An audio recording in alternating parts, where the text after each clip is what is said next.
আসসালামু আলাইকুম। আমি মোহাম্মদ হাফিজ আরেকটি ভিডিও নিয়ে চলে আসলাম আপনাদের মাঝে। তো আজ দেখাবো ফুয়েল ট্যাঙ্কি লিক হলে কী করতে হয়। এই দেখেন ফুয়েল ট্যাঙ্কিটা লিক হয়ে গেছে। এটি নোয়া স্কোয়ার গাড়ির হাইব্রিড। তো আমরা তেলটা ডাউন দিয়ে তারপর ট্যাঙ্কির ভিতরে পানি দেওয়া চেক করতে যে কোথা থেকে লিক করছে।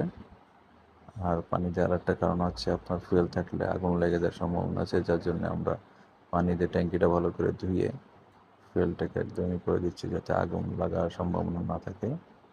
এখন আমরা এটাকে জ্বালাই করার চেষ্টা করব। তো এখন পাশে যে রঙটা আছে সেই রঙটা সুন্দর করে পরিষ্কার করে নিচ্ছি আগুন দিয়ে পুড়িয়ে। তারপরে এখানে আমরা পিতল জ্বালাই দেওয়ার চেষ্টা করব। এই দেখেন পিতল জ্বালাই দিচ্ছি। তো ফাইনালি জ্বালাই দেওয়া শেষ হয়ে যাবে ইনশাল্লাহ।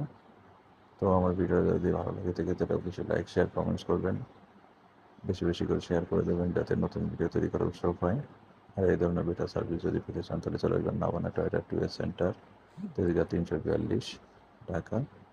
আল্লাহ হাফিজ।